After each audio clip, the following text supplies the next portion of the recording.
কি সময় গেলে সাধন হবে না। এই গানটা জানেন আপনারা? শুনছেন এই গানটা?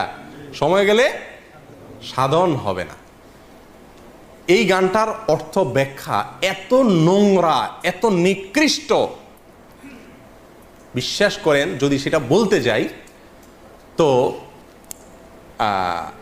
মানে সোজা কথা আমাকে চরম নির্লজ্জ হতে হবে। এটা আমার দ্বারা সম্ভব না, আমি খুলে আপনাকে বলতে পারবো না এই গানের পুরো ব্যাখ্যা, তবে কিছু ইঙ্গিত দিব। শুনেন, পুরা গানটা শুনেন, কবিতাটা শুনেন।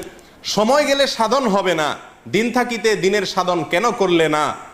জানো না মন খালে বিলে মিন থাকে না জল শুকালে, কি হয় তারে বাদল দিলে শুকনা নদীর মোহনা, অসময়ে কৃষি করে মিশামিশি খেটে মরে, গাছ যদি হয় বীজের জোরে তবুও ফল তো ধরে না।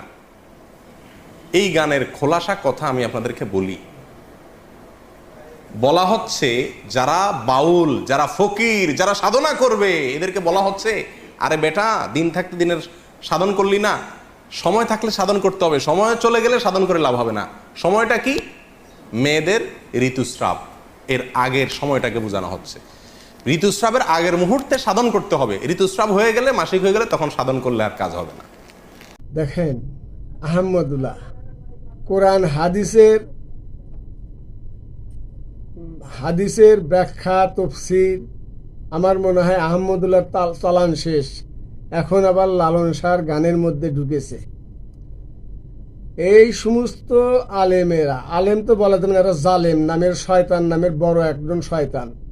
মানুষকে ধিক্কার করা লাগে না, কিন্তু ওদের কর্মের মধ্যে দিয়ে ওদের কর্ম যাহা করিতেছে এর উপরেই কথাগুলো আসে। লালন সাইজির গান নিয়ে আবার কটূক্তি করা শুরু করছে, তার মানে ইউটিউবে কি ভিডিও ছাড়বে সে আর খুঁজে পাচ্ছে না, কারণ তাহার আরবি তফসির তাহার তো জানা নেই। তিনি বলতেছেন একটা গানের মধ্যে যে সময় গেলে সাধন হবে না,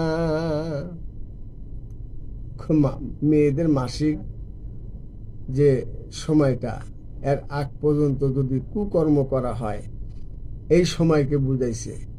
এমন একটা বাটপার, এমন একটা জঘন্যতম আলেম যে তার মন যেরকম তার অর্থ বচন ভঙ্গি লেহাজ, কথার লেহাজ হতে এরকম। কারণ এখানে সময় গেলে সাধন হইবে না। মানুষের এই জীবন যে চলে যাচ্ছে, বয়সটা যে বেড়ে যাচ্ছে, যত বয়স বেড়ে যাচ্ছে ততই সময় কমে যাচ্ছে। এই জন্য এই সময়কে গুরুত্ব দিয়ে বলছে এই সময়ের মধ্যে তুমি সাধন করো। সাধন হচ্ছে কি? উর্দু ভাষা, আর আরবিতে বলা হয় ইবাদত, আরবিতে বলা হয় ইবাদত।